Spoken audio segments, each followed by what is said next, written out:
നമസ്കാരം, PSC today YouTube ചാനലിലേക്ക് ഏവർക്കും സ്വാഗതം. Kerala PSC LDC LGS 2024 free കോഴ്സുകൾ നമ്മൾ ആരംഭിക്കുകയാണ്. ആ ഫ്രീ കോഴ്സിന്റെ ഭാഗമായി എന്തൊക്കെയാണ് നമ്മൾ ഉൾപ്പെടുത്തിയിരിക്കുന്നത് ചോദിച്ചു കഴിഞ്ഞാൽ, സിലബസ് അനുസരിച്ചുള്ള സമ്പൂർണ്ണമായ ടോപ്പിക് ബേസ്ഡ് ക്ലാസ്സുകൾ, അതും SCERT ബേസ്ഡ് ആയിട്ടാണ് നമ്മൾ ചെയ്യുന്നത്. അതുപോലെ തന്നെ ഓരോ ആഴ്ചയും LDC LGS മുൻകാല ചോദ്യങ്ങളും അവയുടെ റിലേറ്റഡ് ഫാക്ട്സും നമ്മൾ ചെയ്യുന്നതാണ്. അതിനോടൊപ്പം തന്നെ PSCയുടെ സ്ഥിരം ചോദ്യ മേഖലകളും അവ പഠിക്കേണ്ട കുറുക്ക് വഴികളും ചർച്ച ചെയ്യുന്ന LDC LGS സൂപ്പർ മാരത്തോൺ എന്നൊരു ക്ലാസ് കൂടി നമ്മൾ ആഡ് ചെയ്തിട്ടുണ്ട്.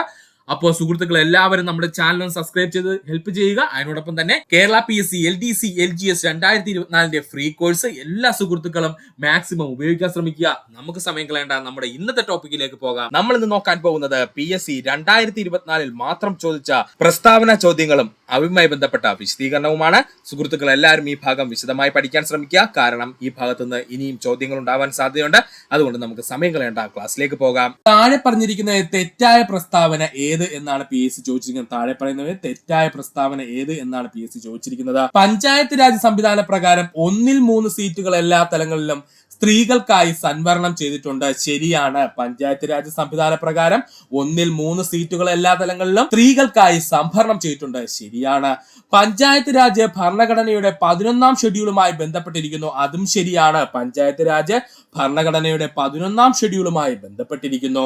ഗ്രാമസഭയുടെ മേൽനോട്ടത്തിലാണ് ഗ്രാമപഞ്ചായത്തുകൾ പ്രവർത്തിക്കുന്നത്. ഗ്രാമസഭയുടെ മേൽനോട്ടത്തിലാണ് ഗ്രാമപഞ്ചായത്തുകൾ പ്രവർത്തിക്കുന്നത്. ശരിയാണ്. ഗ്രാമസഭ വിളിച്ചു ചേർക്കുന്നത് ഗ്രാമപഞ്ചായത്ത് പ്രസിഡന്റും അധ്യക്ഷൻ വാർഡ് മെമ്പറുമാണ്. അത് തെറ്റാണ് കേട്ടോ. വ്യക്തമായിട്ട് നമ്മുടെ 5ാം ക്ലാസ് സാമൂഹ്യശാസ്ത്രം SCERT ടെക്സ്റ്റ് ബുക്കിന്റെ എക്സ്പ്ലനേഷൻ ക്ലാസ്സിനകത്ത് വ്യക്തമായിട്ട് പറഞ്ഞിട്ടുണ്ട്. ഗ്രാമസഭ വിളിച്ചു ചേർക്കുന്നുള്ള അധികാരം ആർക്കാണ്? വാർഡ് മെമ്പർക്കാണ്. ഇതിലൊരു കൺഫ്യൂഷൻ എന്താ ചോദിച്ചാല്, വാർഡ് മെമ്പർ വിളിച്ചു ചേർക്കുന്ന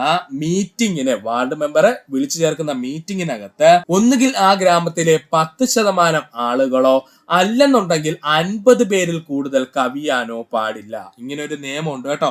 അതായത് നമ്മുടെ വാർഡ് മെമ്പർ വിളിച്ചു ചേർക്കുന്ന ഗ്രാമസഭയില് ഒന്നുകിൽ ആ നാട്ടിലെ 10% ആൾക്കാരായിരിക്കണം, അല്ലെങ്കിൽ 50 പേര് വേണം. ഇതിൽ കൂടുതൽ ആൾക്കാർ വരികയാണെന്നുണ്ടെങ്കിൽ ആ ഗ്രാമസഭ വിളിച്ചു ചേർക്കാനുള്ള അധികാരം പഞ്ചായത്ത് സെക്രട്ടറിക്കാണ്. അതാണ് കേട്ടോ കുറച്ചു പേര് അന്നത്തെ ക്ലാസ്സിൽ പഞ്ചായത്ത് സെക്രട്ടറിക്ക് അല്ലേ എന്ന് ചോദിച്ചിരുന്നു. ശരിയാണ്. പഞ്ചായത്ത് സെക്രട്ടറിക്ക് എന്തിനുള്ള അവകാശമുണ്ട്? ഗ്രാമസഭ വിളിച്ചു ചേർക്കാനുള്ള അവകാശമുണ്ട്. പക്ഷെ വരുന്ന കാര്യം എന്തെന്ന് ചോദിച്ചാല്, ഒന്നുകിൽ 10% കൂടുതൽ, ആ ഒരു ഗ്രാമത്തിലെ 10% കൂടുതലുള്ള ആൾക്കാരുമായിട്ടൊരു ചർച്ച വരികയോ, അല്ലെങ്കിൽ 50 കൂടുതൽ വ്യക്തികളുമായി ചർച്ച വരുന്ന കാര്യത്തിൽ മാത്രമേ നമ്മൾ എന്തെടുക്കാൻ പറ്റുള്ളൂ? പഞ്ചായത്ത് സെക്രട്ടറിക്ക് ഗ്രാമസഭ വിളിച്ചു ചേർക്കാൻ പറ്റുള്ളൂ. അപ്പൊ എന്താണ് സത്യം നടക്കുന്നതെന്ന് ചോദിച്ചാൽ, വാർഡ് മെമ്പർ എന്ത് ചെയ്യുന്നു? കുറച്ച് ആൾക്കാരെ വിളിക്കുന്നു, അവരുമായിട്ട് ഗ്രാമത്തിൽ എന്തൊക്കെയാണ് ഡെവലപ്മെന്റ്സ് വരുത്താനുള്ളതിനെ കുറിച്ച് ചർച്ച ചെയ്യുന്നു. അതിനുശേഷം അതെന്ത് ചെയ്യുന്നു? പഞ്ചായത്ത് സെക്രട്ടറി അറിയിക്കുന്നു. അതിനുശേഷം പഞ്ചായത്ത് സെക്രട്ടറിയാണ് വലിയ രീതിയിൽ എന്ത് ചെയ്യുന്നത്? ഗ്രാമസഭ വിളിച്ചു ചേർക്കുന്നത്. ഇപ്പൊ സുഹൃത്തുക്കൾ ക്ലിയർ ആയല്ലോ? ഗ്രാമസഭ ഇങ്ങനെയാണ് കേട്ടോ പ്രവർത്തിക്കുന്നത്. അപ്പോ വാർഡ് മെമ്പറിനെ വിളിച്ചു ചേർക്കണമെങ്കിൽ ഒന്നിൽ ആ ഗ്രാമത്തിലെ 10% വരുന്ന ജനങ്ങൾ ഉണ്ടായിരിക്കണം, അല്ലെന്നുണ്ടെങ്കിൽ 50 പേരിൽ കൂടുതൽ ആകാൻ പാടില്ല. അങ്ങനെയുള്ള വ്യക്തികളാണെങ്കിൽ വാർഡ് മെമ്പറിന് എന്ത് ചെയ്യാം? ഗ്രാമസഭ വിളിച്ചു ചേർക്കാം. ഇനി 10% കൂടുതലോ 50 പേരിൽ കൂടുതലോ ആണ് വരുന്നതെങ്കിൽ പിന്നെ അത് വിളിച്ചു ചേർക്കാനുള്ള അവകാശം ആർക്കാണ്? പഞ്ചായത്ത് സെക്രട്ടറിക്കാണെന്നും കൂടെ പഠിക്കുക. നമുക്ക് 34ാമത്തെ ചോദ്യത്തിലേക്ക് കടക്കാം. താഴെ കൊടുത്തിരിക്കുന്നവയിൽ തെറ്റായി യോജിപ്പിച്ചിരിക്കുന്നവ ഏത് എന്നാണ് PSC ചോദിച്ചിരിക്കുന്നത്. താഴെ കൊടുത്തിരിക്കുന്നത് തെറ്റായി യോജിപ്പിച്ചിരിക്കുന്നവ ഏത് എന്നാണ് PSC ചോദിച്ചിരിക്കുന്നത്. നമുക്കൊന്ന് നോക്കാം സുഹൃത്തുക്കളെ. പ്രോലാക്റ്റിൻ മുലപ്പാലിന്റെ ഉൽപാദനമാണ്. ശരിയാണ്. പ്രോലാക്റ്റിൻ എന്തിനാണ്? മുലപ്പാലിന്റെ ഉൽപാദനത്തിന് വേണ്ടിയിട്ടാണ് പ്രോലാക്റ്റിൻ ഉപയോഗിക്കുന്നത്. സൊമാറ്റോട്രോപ്പിൻ ശരീര വളർച്ച ത്വരിതപ്പെടുത്തുന്നു. ശരിയാണ്. സൊമാറ്റോട്രോപ്പിൻ ശരീര വളർച്ച ത്വരിതപ്പെടുത്തുന്നു. വാസോപ്രസിൻ പുരുഷന്മാരിൽ വൃഷണങ്ങളുടെ പ്രവർത്തനത്തെ ഉത്തേജിപ്പിക്കുന്നു. തെറ്റാണ്. വാസോപ്രസിൻ പുരുഷന്മാരിൽ വൃഷണങ്ങളുടെ പ്രവർത്തനത്തെ ഉത്തേജിപ്പിക്കുന്നു എന്ന് പറയുന്നത് തെറ്റാണ്. ഗൊണാഡോട്രോപിക് ഹോർമോൺ വൃക്കയിലെ ജലത്തിന്റെ പുനരാകിരണത്തിന് സഹായിക്കുന്നു. അതും തെറ്റാണ്. എന്താണ് ഇവന്മാർ ശരിയായിട്ട് ചെയ്യുന്നതെന്ന് ചോദിച്ചാൽ PSC ഒരു ക്വസ്റ്റ്യൻ എടുത്തിട്ട് അങ്ങോട്ടും ഇങ്ങോട്ടും ഉൾട്ടയടിച്ച് അത്രേ ഉള്ളൂ കേട്ടോ. അപ്പൊ വാസോപ്രസിൻ എന്താ ചെയ്യുന്നതെന്ന് ചോദിച്ചാല്, വൃക്കയിലെ ജലത്തിന്റെ പുനരാകിരണത്തിന് സഹായിക്കുന്ന ഹോർമോൺ ആണ് വാസോപ്രസിൻ. ഗൊണാഡോട്രോഫിക് ഹോർമോൺ ആണ് നമ്മുടെ പുരുഷന്മാരുടെ വൃഷണങ്ങളുടെ പ്രവർത്തനത്തെ ഉത്തേജിപ്പിക്കുന്നത്. ആരാണ്? ഗൊണാഡോട്രോഫിക് ഹോർമോൺ ആണ്. ഹോർമോണുമായി ബന്ധപ്പെട്ട ഒരു ക്ലാസ് നമ്മുടെ ചാനൽ ഓൾറെഡി അപ്ലോഡ് ചെയ്തിട്ടുണ്ട്. കാണാത്ത സുഹൃത്തുക്കൾ കാണുക. അവിടെ വ്യക്തമായിട്ട് ഈ പോയിന്റ്സ് എല്ലാം എടുത്തെടുത്ത് നമ്മൾ പറഞ്ഞിട്ടുണ്ട്. അപ്പോ ആ ഭാഗം സുഹൃത്തുക്കൾ കാണാൻ ശ്രമിക്കുക. ആ ക്ലാസ്സിന്റെ ലിങ്ക് ഡിസ്ക്രിപ്ഷനിൽ കൊടുത്തിരിക്കാം. അപ്പോൾ ഇവിടെ ശരിയായിട്ടുള്ള ഉത്തരം ചോദിച്ചാല് 3ഉം 4ഉം ആണല്ലേ. അവന്മാർ രണ്ടുപേരും അല്ലേ ഇവിടെ തെറ്റായിട്ട് കിടന്നത്. PSCക്കും തെറ്റായിട്ടുള്ളതാണ് വേണ്ടത്. അപ്പൊ നമ്മുടെ ശരിയായിട്ടുള്ള ഉത്തരം ഓപ്ഷൻ ബി 3ഉം 4ഉമാണ്. അടുത്ത ചോദ്യത്തിലേക്ക് നമുക്ക് കടക്കാം. ഗാന്ധിജി ഇന്ത്യൻ സ്വാതന്ത്ര്യ സമരം ചരിത്രവുമായി ബന്ധപ്പെട്ട ശരിയായ വസ്തുതകൾ ഏതെല്ലാം? ഗാന്ധിജിയുടെ ഇന്ത്യൻ സ്വാതന്ത്ര്യ സമരവുമായി ബന്ധപ്പെട്ട ശരിയായ പ്രസ്താവനകൾ അല്ലെങ്കിൽ വസ്തുതകൾ ഏതാണെന്നാണ് PSC ചോദിച്ചിരിക്കുന്നത്. നമുക്ക് നോക്കാം. ഇന്ത്യയിലെ ഗാന്ധിജിയുടെ ആദ്യ സത്യാഗ്രഹമായിരുന്നു 1917 നടന്ന ചമ്പാരൻ സത്യാഗ്രഹം. ശരിയാണ്. ഇന്ത്യയിലെ ഗാന്ധി നടത്തിയ ആദ്യത്തെ സത്യാഗ്രഹ സമരമായിരുന്നു 1917 നടന്ന ചമ്പാരൻ സത്യാഗ്രഹം. 1932 നടന്ന വട്ടമേശ സമ്മേളനത്തിന്റെ ഫലമായി ഗാന്ധിജി ഇർവിൻ ഉടമ്പടി ഉണ്ടായിരിക്കുന്നു. 1932 നടന്ന വട്ടമേശ സമ്മേളനത്തിന്റെ ഫലമായി ഗാന്ധിജി ഇർവിൻ ഉടമ്പടി ഉണ്ടായിരിക്കുന്നു. അത് തെറ്റാണ്. കാരണം 1932 നടന്നത് 3ാം വട്ടമേശ സമ്മേളനം അല്ലേ സുഹൃത്തുക്കളെ. ഗാന്ധിജി പങ്കെടുത്ത വട്ടമേശ സമ്മേളനം ഏതാണ്? 2ാം വട്ടമേശ സമ്മേളനം 1931 ഇതൊക്കെയാണ് കൺഫ്യൂഷൻ ഉണ്ടാക്കുന്നത് കേട്ടോ. 2ാം വട്ടമേശ സമ്മേളനത്തിലായിരുന്നു ഗാന്ധിജി പങ്കെടുത്തിരുന്നത്. അത് 1931 നടന്നിരുന്നത്. അന്നാണ് ഗാന്ധി ഇർവിൻ ഉടമ്പടി ഉണ്ടാകുന്നത്. പഠിക്കുക. ഹരിജന ഉദ്ധാരണത്തിനായി ഹരിജൻ സേവക് സംഘ് എന്ന സംഘടന ആരംഭിച്ചത് ഗാന്ധിജിയാണ്. ശരിയായിട്ടുള്ള ഉത്തരം. ഹരിജന ഉദ്ധാരണത്തിനായിട്ട് ഹരിജൻ സേവക് സംഘം രൂപീകരിച്ചതാരെന്ന് ചോദിച്ചാൽ അത് ഗാന്ധിജിയാണ്. ചൗരി ചൗര സംഭവമാണ് ഗാന്ധിജിയെ പ്രവർത്തിക്കുക അല്ലെങ്കിൽ മരിക്കുക എന്ന് ആഹ്വാനം നൽകാൻ പ്രേരിപ്പിച്ചത്. തെറ്റായിട്ടുള്ളൊരു സ്റ്റേറ്റ്മെന്റ് ആണത്. ചൗരി ചൗര സംഭവമാണ് ഗാന്ധിജിയെ പ്രവർത്തിക്കുക അല്ലെങ്കിൽ മരിക്കുക എന്ന് ആഹ്വാനം ചെയ്യിപ്പിച്ചതെന്ന് ചോദിച്ചാൽ അത് തെറ്റാണ്. എന്താ സുഹൃത്തുക്കളെ ആ സംഭവം? അത് ഏതുമായി ബന്ധപ്പെട്ട സുഹൃത്തുക്കളെ ഗാന്ധിജി പ്രവർത്തിക്കുക അല്ലെങ്കിൽ മരിക്കുക എന്ന് പറഞ്ഞത്? അത് ക്വിറ്റ് ഇന്ത്യ മൂവ്മെന്റുമായി ബന്ധപ്പെട്ടാണ് അല്ലേ. ക്വിറ്റ് ഇന്ത്യ മൂവ്മെന്റുമായി ബന്ധപ്പെട്ട്. അപ്പൊ സുഹൃത്തുക്കൾ ഇതൊക്കെ മറക്കാതെ പഠിക്കണം. ചൗരി ചൗര സംഭവവുമായി ബന്ധപ്പെട്ടല്ല ഗാന്ധിജി പ്രവർത്തിക്കുക അല്ല മരിക്കുക എന്ന് പറഞ്ഞത്. ഏതുമായി ബന്ധപ്പെട്ടാണ്? ക്വിറ്റ് ഇന്ത്യ സമരവുമായി ബന്ധപ്പെട്ടതാണ്. അപ്പോ ഇന്ത്യയിലെ ഗാന്ധിജിയുടെ ആദ്യത്തെ സത്യാഗ്രഹമായിരുന്നത് 1917 ചമ്പാരൻ സത്യാഗ്രഹമായിരുന്നു. നമ്മൾ വ്യക്തമായിട്ട് പറഞ്ഞു 1931 2ാം വട്ടമേശ സമ്മേളനത്തിൽ വെച്ചാണ് ഗാന്ധിജി ഇർവിൻ പാക്ട് ഉണ്ടാകുന്നത്. അല്ലാതെ 1932 നടന്നത് 3ാം വട്ടമേശ സമ്മേളനമായിരുന്നു. പിന്നെന്താ പറഞ്ഞത്? ഹരിജന ഉദ്ധാരണത്തിനായിട്ട് ഗാന്ധിജി ഹരിജൻ സേവക് സംഘം രൂപീകരിച്ചിരുന്നു. അത് രൂപീകരിച്ച വർഷം ചോദിച്ചു കഴിഞ്ഞാൽ അതോടെ സുഹൃത്തുക്കൾ ഒന്ന് പഠിച്ചു കൊള്ളുക. 1932 കേട്ടോ. അതുപോലെ തന്നെ ചൗരി ചൗര സംഭവം നടന്ന എന്നാ സുഹൃത്തുക്കളെ? 1922 ഫെബ്രുവരി മാസം 4ാം തീയതി ആയിരുന്നല്ലേ ചൗരി ചൗര സംഭവം നടന്നത്. അപ്പൊ ഇങ്ങനെയുള്ള വർഷങ്ങളൊക്കെ വ്യക്തമായിട്ട് പഠിച്ചു വെച്ചിരിക്കുക. PSC ചോദിക്കും. അടുത്ത ചോദ്യം. താഴെ പറയുന്ന ജോഡികളിൽ ശരിയായി ക്രമീകരിക്കുക എന്നുള്ളതാണ്. സ്ഥിരം PSCയുടെ ചോദ്യമേഖലയാണ്. പ്രധാനമായും ഈ ഭാഗത്ത് PSC ചോദിക്കുന്നത് നമ്മുടെ നവോത്ഥാന നായകന്മാരും അവരാരംഭിച്ച സംഘടനകളുമാണ്. അതുകൊണ്ട് ഇത് രണ്ടും വ്യക്തമായിട്ട് സുഹൃത്തുക്കളെ പഠിക്കണം. ഇതായിരിക്കും പ്രധാനമായിട്ടും PSC ജോഡി ചേർക്കാനായിട്ട് ചോദിക്കുന്നത് കേട്ടോ. അപ്പൊ നമുക്ക് നോക്കാം. വൈകുണ്ഠസ്വാമികളാണ് എന്താരംഭിക്കുന്നത്? നമ്മുടെ സമത്വ സമാജം ആരംഭിക്കുന്നത്. വൈകുണ്ഠസ്വാമികൾ സമത്വ സമാജമാണ് ആരംഭിച്ചത്. അപ്പോൾ നമുക്ക് മനസ്സിലാവും A3 ആണെന്നുള്ളത്. A3 ആണെന്നുള്ള ഏതെങ്കിലും ഓപ്ഷൻ ഉണ്ടോ സുഹൃത്തുക്കളെ? A3 ആണെന്നുള്ളത്? യെസ്, ഓപ്ഷൻ ഡി ഉണ്ടല്ലേ. A3 ആണെന്നുള്ളത് ഓപ്ഷൻ ഡി ഉണ്ടല്ലേ. അപ്പോൾ തന്നെ നമുക്ക് ഇവിടെ ഉത്തരത്തിലേക്ക് എത്തിക്കഴിഞ്ഞു. പിന്നെ നമ്മൾ മുന്നോട്ട് ചിന്തിക്കേണ്ട കാര്യമുണ്ടോ? ഇല്ല. കാരണം A3 എന്ന് പറയുന്ന ഒരേ ഒരു ഓപ്ഷനേ ഉള്ളൂ, അത് ഡി ആണ്. അപ്പോൾ തന്നെ ഏകദേശം 10 സെക്കൻഡ് കൊണ്ട് തന്നെ നമുക്ക് എന്ത് ചെയ്യാം? ആൻസർ കണ്ടെത്താൻ പറ്റും. നമുക്ക് രണ്ടാമത്തേലേക്ക് പോകാം. ബ്രഹ്മാനന്ദ ശിവയോഗി. ബ്രഹ്മാനന്ദ ശിവയോഗിയാണ് എന്താരംഭിക്കുന്നത്? ബ്രഹ്മാനന്ദ ശിവയോഗി അതെ ആനന്ദ മഹാസഭ ആരംഭിച്ചത് ബ്രഹ്മാനന്ദ ശിവയോഗിയാണ്. ആനന്ദ മഹാസഭ ആരംഭിച്ചത് ബ്രഹ്മാനന്ദ ശിവയോഗിയാണ്. പണ്ഡിറ്റ് KP കറുപ്പനാണ് അരയ സമാജം ആരംഭിച്ചത്. പണ്ഡിറ്റ് KP കറുപ്പനാണ് അരയ സമാജം ആരംഭിച്ചത്. വാഗ്ഭടാനന്ദനാണ് ആത്മവിദ്യാസംഘം ആരംഭിച്ചത്. ആത്മവിദ്യാസംഘം ആരംഭിച്ചത് ആരാണ്? വാഗ്ഭടാനന്ദനാണ്. ആത്മവിദ്യാസംഘം ആരംഭിച്ചത് വാഗ്ഭടാനന്ദനാണ്. സമത്വ സമാജം വർഷം എത്രയാ സുഹൃത്തുക്കളെ? 1836 സമത്വ സമാജം വർഷം എത്രയാണ്? 1836 വൈകുണ്ഠസ്വാമികൾ ആരംഭിച്ചത്. ആനന്ദ മഹാസഭ ആരംഭിച്ച വർഷം എത്രയാ സുഹൃത്തുക്കളെ? ആനന്ദ മഹാസഭ ആരംഭിച്ച വർഷം 1918 ആനന്ദ മഹാസഭ ആരംഭിച്ച വർഷം 1918. അരയ സമുദായ സംഘടന ആരംഭിച്ച വർഷം എത്രയായിരുന്നു? അരയ സമുദായ സംഘടന 1907 1907 അരയ സമുദായ സംഘടന പണ്ഡിറ്റ് KP കറുപ്പൻ ആരംഭിക്കുന്നത്. വാഗ്ഭടാനന്ദൻ ആത്മവിദ്യാസംഘം ആരംഭിച്ച വർഷം എത്രയായിരുന്നു? വാഗ്ഭടാനന്ദൻ ആത്മവിദ്യാസംഘം ആരംഭിച്ച വർഷം അതും 1917 കേട്ടോ. 1917 വാഗ്ഭടാനന്ദൻ ആത്മവിദ്യാസംഘം ആരംഭിക്കുന്നത്. അപ്പൊ ഒന്നുകൂടി പറയാൻ സുഹൃത്തുക്കളെ ശ്രദ്ധിച്ചിരിക്കുക. വൈകുണ്ഠസ്വാമികൾ 1836 സമത്വ സമാജം ആരംഭിച്ചു. ബ്രഹ്മാനന്ദ ശിവയോഗി 1918 ആനന്ദ മഹാസഭ ആരംഭിച്ചു. പണ്ഡിറ്റ് KP കറുപ്പൻ 1907 ആര്യ സമാജം ആരംഭിച്ചു. ബാഗ്ഭടാനന്ദൻ 1917 ആത്മവിദ്യാസംഘം ആരംഭിച്ചു. പഠിക്കുക. നമ്മുടെ അടുത്ത ചോദ്യം, താഴെ തന്നിരിക്കുന്ന സൂചനകളുടെ അടിസ്ഥാനത്തിൽ ഇന്ത്യയിൽ നടപ്പിലാക്കിയ ദാരിദ്ര്യ നിർമ്മാർജ്ജന പദ്ധതിയുടെ പേര് കണ്ടെത്തുക എന്നാണ് PSC ചോദിച്ചിരിക്കുന്നത്. താഴെ തന്നിരിക്കുന്ന സൂചനകളുടെ അടിസ്ഥാനത്തിൽ ഇന്ത്യയിൽ നടപ്പിലാക്കിയ ദാരിദ്ര്യ നിർമ്മാർജ്ജന പദ്ധതിയുടെ പേര് കണ്ടെത്തുക എന്നാണ് ചോദിച്ചിരിക്കുന്നത്. നമുക്ക് സൂചനകളൊന്ന് നോക്കാം. ജവഹർ ഗ്രാമ സമൃദ്ധി യോജന, തൊഴിലുറപ്പ് പദ്ധതി എന്നീ പരിപാടികളെ ഒന്നിപ്പിച്ചുകൊണ്ട് 2001 സെപ്റ്റംബർ മാസം 25 ആരംഭിച്ചു. ഓക്കെ. ദാരിദ്ര്യരേഖയ്ക്ക് താഴെയുള്ളവർക്ക് തൊഴില്, ഭക്ഷണം ഇവ ഉറപ്പാക്കുന്നത് ഈ പദ്ധതിയുടെ ലക്ഷ്യം. അതും നമുക്ക് മനസ്സിലായി. മൂന്നാമത് എന്താ പറഞ്ഞിരിക്കുന്നത്? ഇന്ത്യയിൽ നടപ്പിലാക്കിയ വിവിധ ദാരിദ്ര്യ നിർമ്മാർജ്ജന പരിപാടികളിൽ ഏറ്റവും വലിയ പദ്ധതി എന്നറിയപ്പെടുന്നത് ഇതാണ്. അങ്ങനെ ഒരേ ഒരു പദ്ധതിയുള്ളൂ. അത് ഏതാ സുഹൃത്തുക്കളെ? അതാണ് സമ്പൂർണ്ണ ഗ്രാമീണ റോസ്ഗാർ യോജന എന്ന് പറയുന്നത്. സമ്പൂർണ്ണ ഗ്രാമീണ റോസ്ഗാർ യോജന എന്ന് പറയുന്നത് പഠിച്ചോളണേ, പ്രധാനപ്പെട്ട പദ്ധതികളാണ്. റോസ്ഗാർ യോജനയും അന്ത്യോദയ അന്നോദയ പദ്ധതിയും ഇതൊക്കെ പ്രധാനപ്പെട്ട പോയിന്റ്സുകളാണ്. അതുകൊണ്ട് ഇവയൊക്കെ സുഹൃത്തുക്കൾ പഠിക്കാൻ ശ്രമിക്കുക. ഇവിടെ എന്താ പറഞ്ഞത്? സമ്പൂർണ്ണ ഗ്രാമീണ റോസ്ഗാർ യോജനയെ പറ്റിയാണ് പറഞ്ഞത്. ഏറ്റവും വലിയൊരു പദ്ധതിയായിരുന്നു കേട്ടോ, നമ്മുടെ ഗവൺമെന്റിന്റെ ഏറ്റവും വലിയൊരു പദ്ധതിയായിരുന്നു സമ്പൂർണ്ണ ഗ്രാമീണ റോസ്ഗാർ യോജന എന്ന് പറയുന്നത്. ഇതിനകത്ത് ഈ 2001 ജവഹർ ഗ്രാമ സമൃദ്ധി യോജനയും നമ്മുടെ തൊഴിലുറപ്പ് പദ്ധതിയും കൂടെ എന്ത് ചെയ്തു?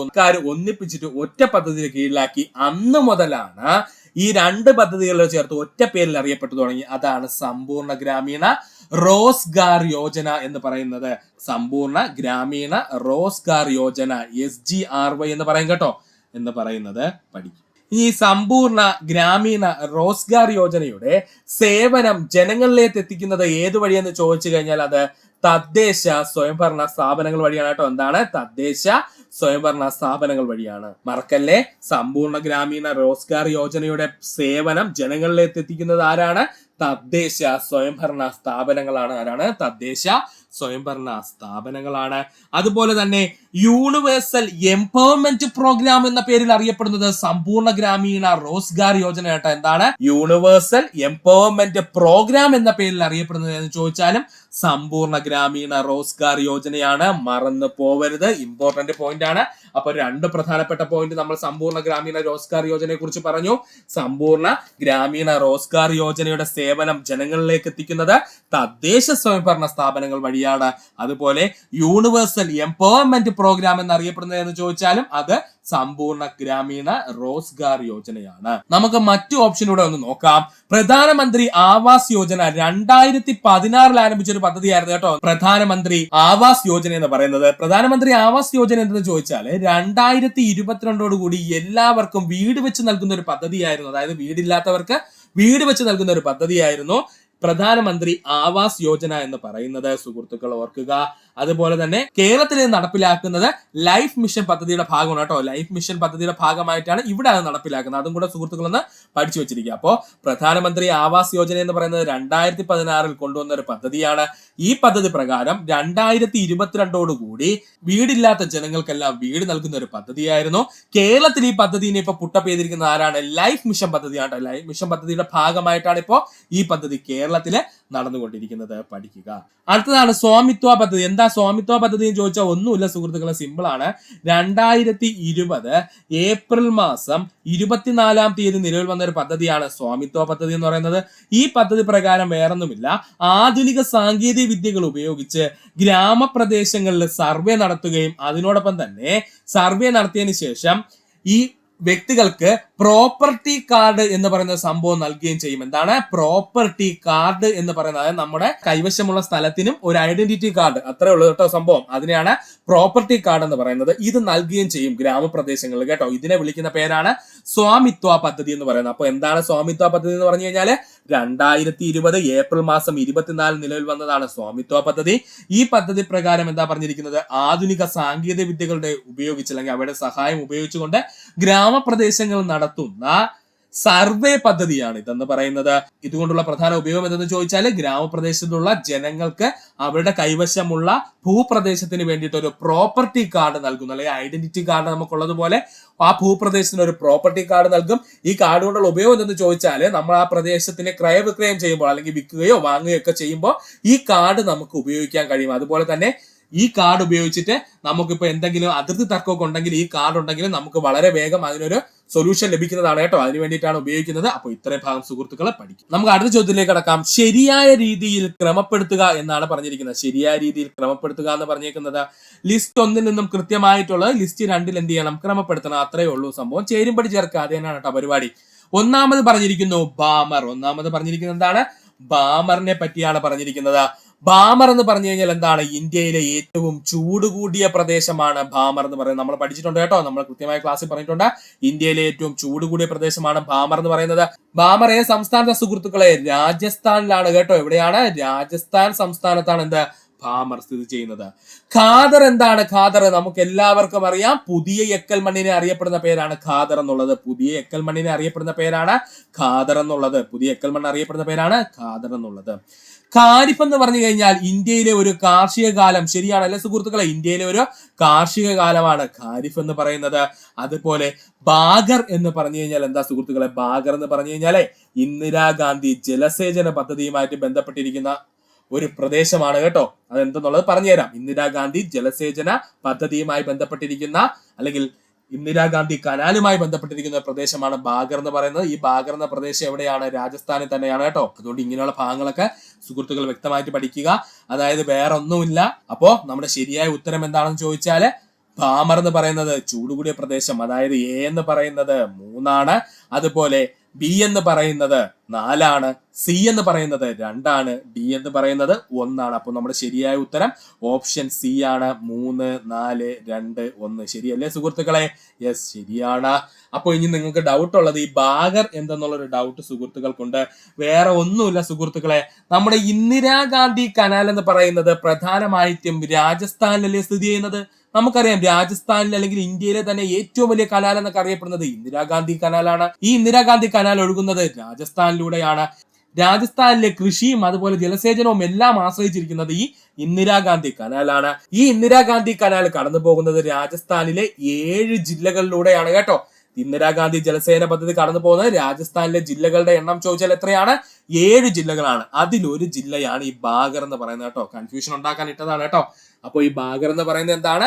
രാജസ്ഥാനിലെ 7 ഇന്ദിരാഗാന്ധി കനാൽ കടന്നു പോകുന്ന ജില്ലകളിൽ ഒരെണ്ണമാണ് കേട്ടോ. അതുകൊണ്ട് സുഹൃത്തുക്കള് വ്യക്തമായിട്ട് ഈ ഭാഗം പഠിക്കുക. 5ാമത്തെ, താഴെ തന്നിരിക്കുന്ന സൂചനയുടെ അടിസ്ഥാനത്തിൽ തിരിച്ചറിയുക. ആത്മാനുതാപം പ്രസിദ്ധീകരിച്ചു, പിടിയരി സമ്പ്രദായം കൊണ്ടുവന്നു, കേരള സാക്ഷരതയുടെ പിതാവ് എന്നറിയപ്പെടുന്നു, അമലോത്ഭവദാസ സംഘം സ്ഥാപിച്ചു. ഇതാരാണ് എന്നാണ് ചോദിച്ചിരിക്കുന്നത്. നമുക്ക് എല്ലാവർക്കും അറിയാം, കുര്യാക്കോസ് ഏലിയാസ് ചാവറയച്ചനാണ്. കുര്യാക്കോസ് ഏലിയാസ് ചാവറയച്ചനാണ്. ചാവറയച്ചനുമായി ബന്ധപ്പെട്ട ഒരു ക്ലാസ് ഓൾറെഡി നമ്മുടെ ചാനലിൽ ഇട്ടിട്ടുണ്ട്. അപ്പൊ സുഹൃത്തുക്കൾ അത് വ്യക്തമായിട്ട് കാണുക. അതിനകത്ത് ഈ പറഞ്ഞിരിക്കുന്ന പോയിന്റ്സ് എല്ലാം എടുത്തെടുത്ത് പഠിക്കണമെന്ന് നമ്മൾ പറഞ്ഞിട്ടുണ്ടായിരുന്നു. അതുകൊണ്ട് ക്ലാസ്സിന്റെ ലിങ്ക് ഡിസ്ക്രിപ്ഷനിൽ കൊടുത്തിരിക്കാം. കണ്ടിട്ടില്ല സുഹൃത്തുക്കൾ കാണുക, വ്യക്തമായിട്ട് പഠിക്കുക. ഡിഗ്രി മുതൽ LGS വരെയുള്ള ഏതൊരു സുഹൃത്തുക്കൾക്കും ഉപയോഗപ്രദമാകുന്ന രീതിയിലാണ് നമ്മൾ ക്ലാസ് സെറ്റ് ചെയ്തിട്ടുള്ളത്. അതുകൊണ്ട് പഠിക്കുക. ആത്മാനുതാപം പ്രസിദ്ധീകരിച്ചു, പിടിയരി സമ്പ്രദായം കൊണ്ടുവന്നു, കേരള സാക്ഷരതയുടെ പിതാവ് എന്നറിയപ്പെടുന്നു, അമലോത്ഭവദാസ സംഘം സ്ഥാപിച്ചത് കുര്യാക്കോസ് ഏലിയാസ് ചാവറയച്ചനാണ്. അതുപോലെ തന്നെ പള്ളികൾക്കൊപ്പം ചേർന്ന് പള്ളിക്കൂടങ്ങൾ സ്ഥാപിച്ചതും ചാവറ ഏലിയാസ് അച്ഛനാണ് കേട്ടോ. അതും സ്ഥിരം ചോദിക്കുന്നതാണ്. പള്ളികളോട് ചേർന്നിട്ട് പള്ളിക്കൂടങ്ങൾ സ്ഥാപിച്ചത് ആരെന്ന് ചോദിച്ചാലും കുര്യാക്കോസ് ഏലിയാസ് ചാവറ അച്ഛനാണ്. പഠിക്കുക. അടുത്ത ചോദ്യം, 1857 ഇന്ത്യയുടെ 1ാം സ്വാതന്ത്ര്യ സമരത്തിൽ പ്രധാനപ്പെട്ട ചില കലാപ കേന്ദ്രങ്ങളുടെയും നേതാക്കളുടെയും പട്ടിക താഴെ നൽകിയിരിക്കുന്നു. ഇതിൽ ശരിയായ ജോഡി കണ്ടെത്തുക. PSCയുടെ സ്ഥിരം ചോദ്യം. 1857 ഇന്ത്യയുടെ 1ാം സ്വാതന്ത്ര്യ സമരത്തിന്റെ പ്രധാനപ്പെട്ട ചില കലാപ കേന്ദ്രങ്ങളും നേതാക്കളുടെയും പട്ടിക താഴെ നൽകിയിരിക്കുന്നു. ഇതിൽ ശരിയായ ജോഡി കണ്ടെത്തുക എന്നാണ് PSC ചോദിക്കുന്നത്. കലാപ സ്ഥലങ്ങളും നേതാക്കളും ഇത് ഫുള്ള് അങ്ങോട്ടും ഇങ്ങോട്ടും തെറ്റായിട്ടുള്ളതാണ് കിടക്കുന്നത്. ഇതിൽ ശരിയായിട്ടുള്ളത് ഏതെന്ന് വെച്ചാൽ അതിനെ മാത്രം നമ്മൾ കണ്ടെത്താനാണ് PSC പറഞ്ഞിരിക്കുന്നത്. ലക്നൗ, താന്തിയ തോപ്പി, ഫൈസാബാദ്, ബഹദൂർ ഷാ രണ്ടാമൻ, രണ്ടും തെറ്റാണ്. ഓക്കെ. കാൺപൂര്, നാനാ സാഹിബ്, ഫൈസാബാദ്, മൗലവി അഹമ്മദുള്ള, രണ്ടും ശരിയാണ്. കാൺപൂര്, ബീഗം ഹസ്രത് മഹല്, ഡൽഹി, മൗലവി അഹമ്മദുള്ള തെറ്റാണ്. ലക്നൗ, നാനാ സാഹിബ്, ഡൽഹി, ബീഗം ഹസ്രത്ത് മഹൽ അതും തെറ്റാണ്. അപ്പൊ ശരിയായിട്ടുള്ള ഉത്തരം ഏതാണ്? ഓപ്ഷൻ ബി ആണ് ശരിയായിട്ടുള്ള ഉത്തരം. നമുക്ക് നോക്കാം സുഹൃത്തുക്കളെ, ആ കലാപ കേന്ദ്രങ്ങളിൽ കലാപത്തിന് നേതൃത്വം നൽകിയ 4 വ്യക്തിത്വങ്ങളെയുമാണ് PSC ഇവിടെ ചോദിച്ചിരിക്കുന്നത്. എന്നിട്ട് അവരെ പേര് അങ്ങോട്ടും ഇങ്ങോട്ടും സ്ഥലം തിരിച്ചും മറിച്ചും ഒക്കെ ഇട്ട് ആകെ കൺഫ്യൂഷൻ ആക്കി ഇട്ടേക്കാണ്. നമുക്ക് നോക്കാം, ലക്നൌവിൽ ആരാ സുഹൃത്തുക്കളെ? ലക്നൌവില് കലാപത്തിന് നേതൃത്വം നൽകിയത് ആരാണ്? നമ്മുടെ ബീഗം ഹസ്രത്ത് മഹലാണ്. ഓക്കെ ആണ്, ബീഗം ഹസ്രത്ത് മഹലാണ് ലക്നൌവിൽ കലാപത്തിന് നേതൃത്വം നൽകിയത്. രണ്ടാമത് ഏത് പ്രദേശമാണ് പറഞ്ഞിരിക്കുന്നത്? ഫൈസാബാദ് ആണ്. എവിടെയാണ്? ഫൈസാബാദിൽ നമുക്കറിയാം ആരാണ്? മൗലവി അഹമ്മദുള്ളയാണ്. അപ്പൊ അതും ഓക്കെ ആയേ. മൗലവി അഹമ്മദുള്ളയാണ് ഫൈസാബാദിൽ കലാപത്തിന് നേതൃത്വം നൽകിയത്. ഇനി കാൺപൂരിൽ ആരാണ്? കാൺപൂരിൽ ആരാ നേതൃത്വം നൽകിയത്? നമ്മുടെ നാനാ സാഹിബായിരുന്നു കാൺപൂരിൽ എന്ത് ചെയ്തത്? നേതൃത്വം നൽകിയത്. ലക്നൌവിൽ ബീഗം ഹസ്രത്ത് മഹല്, ഫൈസാബാദ് മൗലവി അഹമ്മദുള്ള, കാൺപൂരിൽ നാനാ സാഹിബ്. അപ്പോ ഓപ്ഷൻ ബി ആണ് ശരിയായിട്ടുള്ളത്. ബാക്കി എല്ലാം തെറ്റാണ്. ഇവിടെ നിന്ന് നമ്മൾ പഠിക്കേണ്ടത് 1857 റിവോൾട്ടുമായി ബന്ധപ്പെട്ടിട്ട് ആദ്യം നമ്മൾ പഠിച്ചു തീർക്കാനുള്ളത് കലാപ കേന്ദ്രങ്ങളും നേതാക്കന്മാരുമാണ്. വ്യക്തമായിട്ട് നമ്മൾ പഠിക്കണം. PSCയുടെ ഒത്തിരി ക്വസ്റ്റ്യൻ പേപ്പറിൽ ഇപ്പോൾ കാണുന്നുണ്ട് ഇങ്ങനെയുള്ള ചോദ്യങ്ങൾ. അതുകൊണ്ട് വ്യക്തമായിട്ട് ആദ്യം ആ ഭാഗം പഠിച്ചു തീർത്തതിന് ശേഷം മാത്രമേ ബാക്കിയുള്ള ഏതൊരു ഭാഗവും നമ്മൾ ഹിസ്റ്ററിയുമായിട്ട് ബന്ധപ്പെട്ട് പഠിക്കാവോ. നിങ്ങൾക്ക് 1 മാർക്ക് ഈസി ആയിട്ട് സ്കോർ ചെയ്യാൻ പറ്റുന്ന ഒരു മേഖലയാണിത്. പഠിക്കുക. കേരളത്തിന്റെ ഭൂപ്രകൃതി താഴെ വിവരിച്ചിരിക്കുന്നു. ഏതാണ്? സൂചനകളുടെ അടിസ്ഥാനത്തിൽ കണ്ടെത്തുക. ആ ഭൂപ്രകൃതി ഏതാണെന്ന് സൂചനയുടെ അടിസ്ഥാനത്തിൽ കണ്ടെത്താനാണ് ചോദിച്ചത് കേട്ടോ. നമുക്ക് നോക്കാം. ഏറ്റവും കൂടുതൽ ജനവാസമുള്ള മേഖല, സാവധാനം ഒഴുകുന്ന പുഴകള്, വർദ്ധിച്ച എക്കൽ മണ്ണിന്റെ സാന്നിധ്യം, ഇത് മൂന്നുമുള്ള ഏത് ഭൂപ്രകൃതി വിഭാഗമാണ് കേരളത്തിന് ഉള്ളത് എന്നാണ് ചോദിച്ചിരിക്കുന്നത്. ഉത്തരം ഏതാണ്? നമ്മുടെ തീരപ്രദേശമാണ് കേട്ടോ. പഠിച്ചോളേ, തീരപ്രദേശമാണ് കേട്ടോ. ഏറ്റവും കൂടുതൽ ജനവാസമുള്ള മേഖല തീരപ്രദേശമാണ്. കാരണം എന്തെന്ന് ചോദിച്ചാല് വർഷങ്ങൾക്ക് മുമ്പ് തന്നെ, അല്ലെങ്കിൽ ഏഷ്യന്റ് കാലത്ത് തന്നെ നമ്മുടെ കേരളത്തിന്റെ ഹിസ്റ്ററി എടുത്ത് നോക്കിക്കഴിഞ്ഞാൽ നമ്മുടെ ജനങ്ങൾ തീരപ്രദേശത്തായിരുന്നു താമസിച്ചിരുന്നത്. കാരണം എന്താണ്? തീരപ്രദേശ മേഖലയിലായിരുന്നു കൂടുതലായിട്ട് വിപണികൾ ഉണ്ടായിരുന്നത് അല്ലേ. കാരണം കപ്പൽ മാർഗമായിരുന്നു അക്കാലത്ത് കൂടുതലായിട്ട് വിദേശികൾ വന്നിരുന്നതും നമ്മുടെ ഈ കേരളത്തിൽ ഉത്പാദിപ്പിക്കുന്ന വസ്തുക്കൾ കൊണ്ടുപോയിക്കൊണ്ടിരുന്നതും. അതുകൊണ്ട് തന്നെ വിപണി ലക്ഷ്യമാക്കിക്കൊണ്ട് മനുഷ്യരെല്ലാം കൂടെ കൂടുതലായിട്ടും തിങ്ങിപ്പാർക്കുന്ന എവിടെയാണ്? തീരപ്രദേശ മേഖലയിലാണ്. സാവധാനം പുഴകൾ ഒഴുകുന്നത് തീരപ്രദേശ മേഖലയാണ്. കാരണം നമുക്കറിയാം ഏറ്റവും ഉയരം കൂടിയ ഏതെങ്കിലും പ്രദേശത്ത് നദി ഉത്ഭവിക്കുന്നു, അതിനുശേഷം എന്ത് ചെയ്യുന്നു? സമതല പ്രദേശത്ത് നിന്നോ അവിടെ നിന്ന് നേരെ പിന്നെ എങ്ങോട്ട് ഒഴുകുകയാണ് ചെയ്യുന്നത്? നമ്മുടെ കടലിലോ അല്ലെങ്കിൽ സമുദ്രത്തിൽ വന്ന് പതിക്കുകയാണ് ചെയ്യുന്നത്. സമുദ്രത്തിനോട് നദി അടുക്കുന്നതോടുകൂടി നദിക്ക് എന്ത് പറ്റും? നദിയുടെ വേഗത എല്ലാം കുറയും. അതുകൊണ്ടാണ് ഡെൽറ്റകൾ എവിടെ രൂപീകരിക്കുന്നത്? സമുദ്രത്തിൽ അല്ലെങ്കിൽ കടലിന്റെ ഭാഗമായിട്ട് ഡെൽറ്റകൾ കാണപ്പെടാൻ കാരണം എന്തെന്ന് ചോദിച്ചാൽ നദിയുടെ ഒഴുക്ക് സാവധാനമാകുന്നത് കൊണ്ടാണ് കേട്ടോ ഡെൽറ്റകൾ രൂപീകരിക്കുന്നത്. ഇല്ലെങ്കിൽ എക്കലെ രൂപീകരിക്കുള്ളൂ. സുഹൃത്തുക്കൾക്ക് തെറ്റരുത്. ഇവിടെ ഇടനാട്ടിലാണ് ഏറ്റവും കൂടുതൽ എക്കൽ നിക്ഷേപം നടത്തുന്നത് ഈ തീരപ്രദേശ മേഖലകളിലായിരിക്കും. എക്സാമ്പിൾ ആയിട്ട് പറഞ്ഞാൽ നമ്മുടെ ഗംഗാ നദി തന്നെ എടുത്ത് നോക്കിയാൽ മതി. ഗംഗാ നദി എന്താണ്? ഈ പറയുന്ന വെസ്റ്റ് ബംഗാളിന്റെ ഭാഗം എത്തുമ്പോഴേക്കും എന്ത് ചെയ്യുന്നു? ബംഗാൾ ഉൾക്കടലിൽ പതിക്കുന്നു. ആ ബംഗാൾ ഉൾക്കടലിൽ പതിക്കുന്നതിന് മുമ്പ് നദി എന്ത് ചെയ്യും? മാക്സിമം എക്കൽ നിക്ഷേപം എവിടെ കൊണ്ട് ഇട്ട് കൊടുക്കും? വെസ്റ്റ് ബംഗാൾ ഇട്ടതിന് ശേഷമാണ് നദി എന്ത് ചെയ്യുന്നത്? ഒഴുകി എവിടെ പതിക്കുന്നത്? നമ്മുടെ ബംഗാൾ ഉൾക്കടലില് പതിക്കുന്നത്. അപ്പോ ഏറ്റവും കൂടുതൽ ജനവാസമുള്ള മേഖല നമ്മൾ ഓൾറെഡി പറഞ്ഞു കഴിഞ്ഞു. എവിടെയാണ്? തീരപ്രദേശം. കാരണം എന്താണ്? അവിടെ വിപണികൾ കൂടുതലായിട്ടുണ്ടായിരുന്നു. കാരണം കടൽ മാർഗമുള്ള കച്ചവടമായിരുന്നു ആദ്യകാലത്ത്. അതുകൊണ്ട് തന്നെ ഏറ്റവും കൂടുതൽ ജനങ്ങൾ തിങ്ങി ജീവിക്കുന്ന എവിടെയെന്ന് ചോദിച്ചാൽ തീരപ്രദേശത്താണ്. നദികൾ സാവധാനം ഒഴുകുന്നു. ശരിയാണല്ലേ? പുഴകളും നദികളും സാവധാനം ഒഴുകുന്നു. എന്താണ് അത്? സമുദ്രത്തിലേക്ക് പതിക്കാൻ പോകുന്നതിന് മുമ്പ് നദിയുടെ വേഗത എന്ത് ചെയ്യും? പൂർണ്ണമായിട്ടും കുറഞ്ഞ് വളരെ സാവധാനമായിരിക്കും പിന്നെ നദി ഒഴുകുന്നത്. അതുകൊണ്ട് തന്നെ വർദ്ധിച്ച എക്കൽ നിക്ഷേപം എവിടെ കാണപ്പെടും? ഇങ്ങനെയുള്ള പ്രദേശത്ത് കാണപ്പെടും. എക്സാമ്പിൾ ആയിട്ട് നമ്മുടെ ഗംഗാ നദിയുടെ ഏറ്റവും കൂടുതൽ എക്കൽ നിക്ഷേപം എവിടെയാണ്? വെസ്റ്റ് ബംഗാളിലാണ് കാണപ്പെടുന്നത്. ഈ വെസ്റ്റ് ബംഗാൾ വെച്ച് അല്ലെങ്കിൽ ബംഗാൾ വെച്ചാണ് നദി എന്ത് ചെയ്യുന്നത്? ബംഗാൾ ഉൾക്കടലിൽ പതിക്കുകയും ചെയ്യുന്നത്. സുഹൃത്തുക്കൾ പഠിക്കുക. മലനാട് എത്ര ശതമാനമാണ് സുഹൃത്തുക്കളെ? നമ്മുടെ കേരളത്തിൽ ഏറ്റവും കൂടുതൽ കാണപ്പെടുന്ന ഭൂപ്രകൃതി വിഭാഗമാണ് മലനാട്. എത്രയാണ്? 48% മലനാട്. ഇടനാട് എത്രയായിരുന്നു? 42% ഇടനാടാണ്. ഇടനാടിന്റെ പ്രത്യേകത എന്താണ് സുഹൃത്തുക്കളെ? വിള വൈവിധ്യം ഏറ്റവും കൂടുതൽ കാണിക്കുന്ന കേരളത്തിന്റെ ഭൂപ്രദേശം ഏതെന്ന് ചോദിച്ചാൽ അത് ഇടനാടാണ് കേട്ടോ. ഏറ്റവും കൂടുതൽ വിളവൈവിധ്യമുള്ളത് ഇടനാടിനാണ്. പിന്നെ തീരപ്രദേശം ചോദിച്ചാൽ എത്ര ശതമാനമാണ്? 10% തീരപ്രദേശം. പഠിക്കുക. ഒന്നുകൂടി പറയാം. മലനാടാണ് കേരളത്തിൽ ഏറ്റവും കൂടുതൽ കാണപ്പെടുന്ന ഭൂപ്രകൃതി വിഭാഗം. അത് 48%. ഇടനാടാണ് രണ്ടാമത് ഏറ്റവും കൂടുതൽ കാണപ്പെടുന്നത്. ഇടനാടിന്റെ പ്രത്യേകത എന്താ നമ്മൾ പറഞ്ഞത്? വിളവൈവിധ്യം ഏറ്റവും കൂടുതൽ കാണപ്പെടുന്ന കേരളത്തിന്റെ ഭൂപ്രകൃതി വിഭാഗം ഇടനാടാണ്. അതുപോലെ തന്നെ തീരപ്രദേശം എത്രയാണ്? 10%. തീരപ്രദേശത്തിന് മറ്റു 3 പ്രത്യേകത നമ്മൾ പറഞ്ഞു. ഏറ്റവും കൂടുതൽ ജനവാസമുള്ള മേഖല തീരപ്രദേശം, സാവധാനം നദികൾ ഒഴുകുന്നത് തീരപ്രദേശത്ത് വെച്ചിട്ടാണ്, അതുപോലെ തന്നെ വർദ്ധിച്ച എക്കൽ മണ്ണിന്റെ സാന്നിധ്യം കാണപ്പെടുന്നതും തീരപ്രദേശ മേഖലയിലാണ്. അടുത്തത് ചേരുംപടി ചേർക്കുക. പട്ടിക 1 നിന്നും പട്ടിക 2 കൃത്യമായിട്ടുള്ള ആൾക്കാരെ സെലക്ട് ചെയ്ത് എഴുതുക. ഇതാണ് പറഞ്ഞിരിക്കുന്നത് കേട്ടോ. നമുക്ക് നോക്കാം. സ്റ്റെഫോൾഡ് ക്രിപ്സ്, നമുക്ക് എല്ലാവർക്കും അറിയാം. സ്റ്റെഫോൾഡ് ക്രിപ്സ് എന്ന് പറയുന്നത് ക്യാബിനറ്റ് മിഷനുമായി ബന്ധപ്പെട്ടിരിക്കുന്ന വ്യക്തിയാണ്. ക്യാബിനറ്റ് മിഷൻ എന്നാ സുഹൃത്തുക്കളെ ഇന്ത്യയിൽ വന്നത്? 1946 ക്യാബിനറ്റ് മിഷൻ ഇന്ത്യയിൽ എത്തുന്നത്. അരുണ ആസിഫ് അലി, നമുക്കറിയാം ക്വിറ്റ് ഇന്ത്യ സമര നായിക എന്നറിയപ്പെടുന്ന അരുണ ആസിഫ് അലി. ക്വിറ്റ് ഇന്ത്യ സമരം നടന്ന വർഷം എത്രയാ സുഹൃത്തുക്കളെ? 1942 ഓഗസ്റ്റ് മാസം 8-ാം തീയതിയാണ് എന്ത്? ക്വിറ്റ് ഇന്ത്യ സമരം നടന്നത്. നമുക്ക് എല്ലാവർക്കും അറിയാം ക്വിറ്റ് ഇന്ത്യ സമരം നടന്ന വർഷം 1942 ഓഗസ്റ്റ് മാസം 8-ാം തീയതി. സ്വാമി സഹജാനന്ദ ആരെന്ന് ചോദിച്ചാല് വേറൊന്നുമില്ല, അഖിലേന്ത്യാ കിസാൻ സഭ ആരംഭിച്ച വ്യക്തിയാണ് കേട്ടോ. പഠിച്ചോളണേ. അഖിലേന്ത്യാ കിസാൻ സഭ 1936 അഖിലേന്ത്യാ കിസാൻ സഭ ആരംഭിച്ചതായിരുന്നു ചോദിച്ചാൽ അത് സ്വാമി സഹജാനന്ദയുടെ നേതൃത്വത്തിലായിരുന്നു കേട്ടോ. സ്വാമി സഹജാനന്ദയുടെ നേതൃത്വത്തിലാണ്. ടെക്സ്റ്റ് ബുക്കിലുള്ള പോയിന്റ് ആണ്, പഠിച്ചോളുക. അതുപോലെ ജവഹർലാൽ നെഹ്റു എന്താണ്? ലാഹോർ സമ്മേളനം നടന്ന വർഷം 1929. ഏറ്റവും കൂടുതൽ PSC ചോദിച്ചിട്ടുള്ള ക്വസ്റ്റ്യൻ ആണ്.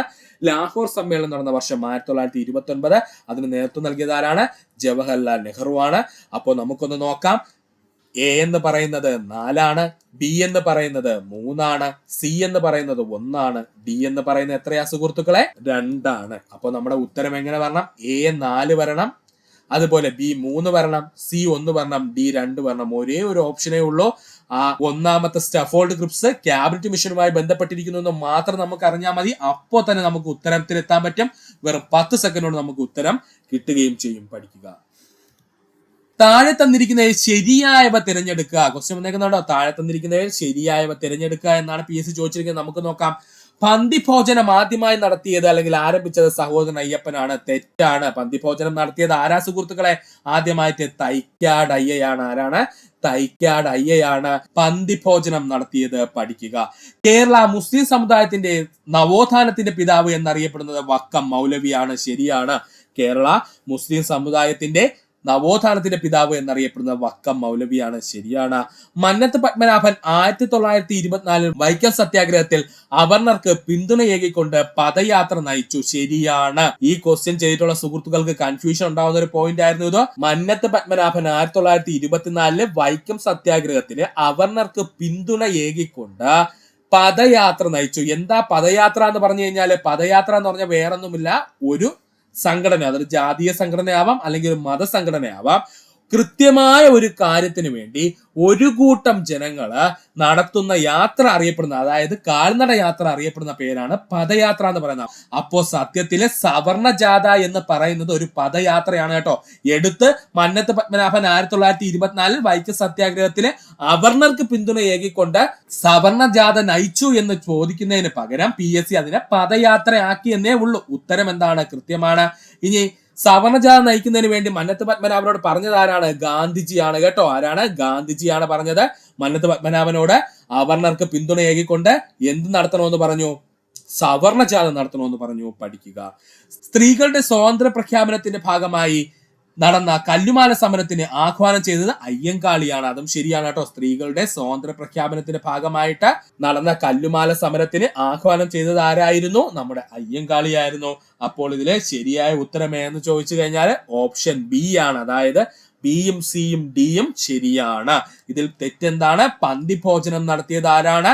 അത് തൈക്കാട് അയ്യയാണ്. ഇവിടെ സ്ഥിരം PSCയുടെ ചോദ്യമാണ്. പന്തിഭോജനം നടത്തിയത് ആരാണ്? തൈക്കാട് അയ്യയാണ്. ആരാണ്? തൈക്കാട് അയ്യയാണ്.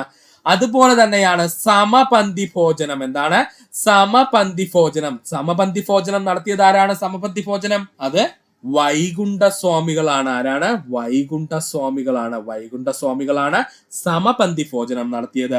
ഇനി പ്രീതി ഭോജനം നടത്തിയത് ആരാണ്? പ്രീതി ഭോജനം നടത്തിയത് ആരാ സുഹൃത്തുക്കളെ? അത് വാഗ്ഭടാനന്ദനാണ്. ആരാണ്? വാഗ്ഭടാനന്ദൻ. ഓക്കെയാണ്, വാഗ്ഭടാനന്ദനാണ്. അതുപോലെ തന്നെ മിശ്ര ഭോജനം നടത്തിയത് ആരാണ്? മിശ്ര ഭോജനം നടത്തിയത് അത് നമ്മുടെ സഹോദരൻ അയ്യപ്പനാണ് അല്ലെ? ആരാണ്? സഹോദരൻ അയ്യപ്പനാണ്. സഹോദരൻ അയ്യപ്പനാണ്. തെറ്റിപ്പോവല്ലേ. സുഹൃത്തുക്കളെ തെറ്റിപ്പോവല്ലേ, ഇത്രയും PSCയുടെ പ്രീവിയസ് ക്വസ്റ്റ്യൻ ആണ്. പന്തി ഭോജനം നടത്തിയത് തൈക്കാടയ്യ, സമപന്തി ഭോജനം നടത്തിയത് വൈകുണ്ഠസ്വാമി, പ്രീതി ഭോജനം നടത്തിയത് വാഗ്ഭടാനന്ദനാണ്. അതുപോലെ മിശ്ര ഭോജനം നടത്തിയത് സഹോദരൻ അയ്യപ്പനാണ്. മിശ്ര ഭോജനം നടത്തിയത് സഹോദരൻ അയ്യപ്പനാണ്. പഠിക്കുക, ഒന്നുകൂടി പറയാം. പന്തി ഭോജനം നടത്തിയത് തൈക്കാടയ്യ, സമപന്തി ഭോജനം നടത്തിയത് വൈകുണ്ഠസ്വാമികള്, പ്രീതി ഭോജനം നടത്തിയത് വാഗ്ഭടാനന്ദൻ, മിശ്ര ഭോജനം നടത്തിയത് സഹോദരൻ അയ്യപ്പൻ. പഠിക്കുക. നമുക്ക് അടുത്ത ചോദ്യത്തിലേക്ക് കടക്കാം. ചുവടെ കൊടുത്തിരിക്കുന്നവയിൽ തെറ്റായ ജോഡി ഏതെല്ലാം എന്നാണ് PSC ചോദിച്ചിരിക്കുന്നത്.